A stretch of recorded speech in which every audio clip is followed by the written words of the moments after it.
சுபாஷினி அவர்களோட அபார்ட்மெண்ட்ல ஒர்க் பண்ணக்கூடிய பணிப்பெண் சுபாஷினி அவர்கள பத்தியும், அந்த வீட்ட பத்தியும் ஒரு சில விஷயங்கள் ஷேர் பண்ணியிருந்தாங்க. அத பத்தி தான் இந்த ஒரு வீடியோல நம்ம பார்க்க போறோம்.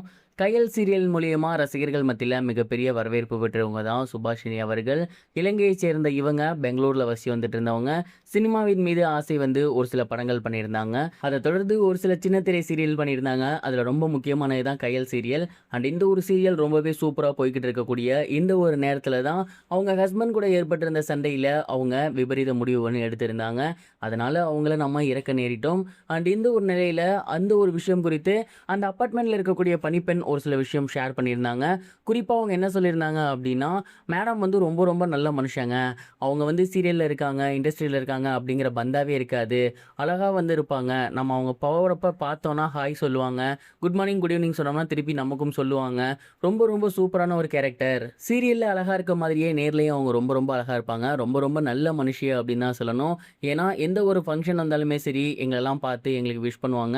அண்ட் எங்களுக்கு ஒரு சில விஷயங்கள் வேணும் அப்படின்னா ஹெல்ப் பண்ணுவாங்க. ரொம்ப ரொம்ப நல்ல பொண்ணு. சமீபத்தில் தான் அவங்களுக்கு கல்யாணம் ஆகியிருந்துச்சு. அந்த பையனும் ரொம்ப தங்கமான பையன். 2 பேரும் அவ்வளோ அன்யோன்யமா இருப்பாங்க. நல்லா பேசிப்பாங்க, நல்லா சிரிப்பாங்க.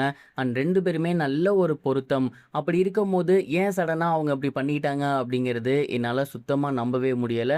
ஒரு பொண்ணுனா தைரியமா இருக்கணும் அப்படிங்கிறதற்கு அவங்க தான் ஒரு எக்ஸாம்பிள்.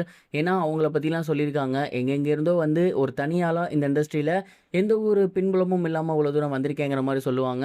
அப்படி இருக்கையில இந்த மாதிரியான ஒரு முடிவு, அதுவும் கணவன் மனைவி சண்டைக்கு எடுத்தது அப்படிங்கிறது உண்மையிலேயே மிகப்பெரிய ஒரு ஷாக்கிங்கா இருக்கு. அவங்க வீட்ட அடிக்கடி பார்த்துட்டு போயிருக்கேன். அவங்கள பத்தி தெரிஞ்ச வரைக்கும் சொல்றேன். அவங்க அப்படி பண்ணக்கூடிய ஆள் கிடையாது. ஆனா இவங்க அப்படி பண்ணிட்டாங்களே அப்படிங்கிற ஒரு முட்டாள்தனமான முடிவு எடுத்துட்டாங்களேங்கிற கோவம் மட்டும் எனக்கு இருக்கு அப்படிங்கிற மாரி ரொம்பவே எமோஷனலா அந்த ஒரு பணிப்பெண் சுபாஷினி அவர்கள பத்தி ஷேர் பண்ணியிருந்தாங்க. இது ஒரு புறம் இருக்க, அட்லி மற்றும் அல்லு அர்ஜுன் இவங்க 2 பேரும் சேர்ந்து பண்ணியிருக்கக்கூடிய படத்தோட பெயர சமீபத்தில அனௌன்ஸ் பண்ணியிருக்காங்க. தமிழ் இண்டஸ்ட்ரி மட்டுமல்ல, ஒட்டுமொத்த இந்தியன் இண்டஸ்ட்ரியுமே மிகப்பெரிய அளவுல எதிர்பார்த்துட்டு இருக்க படம் தான் அட்லி மற்றும் அல்லு அர்ஜுன். அல்லு அர்ஜுன் புஷ்பா 2 படத்தோட மிகப்பெரிய வெற்றிக்கு அப்புறம் அடுத்து அட்லி கூட கைகோத்திருந்தாரு. அண்ட் இந்த ஒரு காம்போ மிகப்பெரிய பட்ஜெட்ல கிட்டத்தட்ட 1000 கோடிக்கு மேல பட்ஜெட்ல ஒரு படம் பண்ண போறதாக அனௌன்ஸ் பண்ணியிருந்தாங்க. அந்த படத்தோட பேர் என்ன அப்படிங்கிறத இன்னைக்கு அனௌன்ஸ் பண்ணியிருக்காங்க. அந்த படத்தோட பேரு ராக்கா. அண்ட் இந்த ஒரு படத்தோட அனௌன்ஸ்மெண்ட் எதற்கு அப்படின்னா, இன்னைக்கு அல்லு அர்ஜுன் அவர்களோட பிறந்த நாள். அதை முன்னிட்டு தான் இந்த ஒரு படத்தோட போஸ்டரையும் அந்த படத்தோட பேரையும் வெளியிட்டிருக்காங்க. அதில் அல்லு அர்ஜுன் அவர்கள் மொட்டை போட்டிருக்க மாதிரி இருக்கு. அதே நேரம் அவரோட கை பார்த்தீங்கன்னா ஒரு விலங்கு கை மாதிரி இருக்கு. ஸோ முழுக்க முழுக்க இது ரொம்பவே வித்தியாசமான ஒரு சயின்ஸ் ஃபிக்ஷன் படம் அப்படிங்கிறது தெளிவாக தெரியுது. அண்ட் இதற்கு முன்னாடி ஐ படத்துக்கும் இதே மாதிரி ஒரு எக்ஸ்பெக்டேஷன் இருந்துச்சு. பட் அதை ஃபில் பண்ண முடியாமல் போயிருச்சு. இந்த படமாவது ஆடியன்ஸோட எக்ஸ்பெக்டேஷனை ஃபில் பண்ணுதா அப்படிங்கிறத பொறுத்து இருந்து பார்க்கலாம். இதுவரைக்கும் கனெக்டிங் டிவிக்கு சப்ஸ்கிரைப் பண்ணனா மறக்காமல் சப்ஸ்கிரைப் பண்ணிக்கங்க.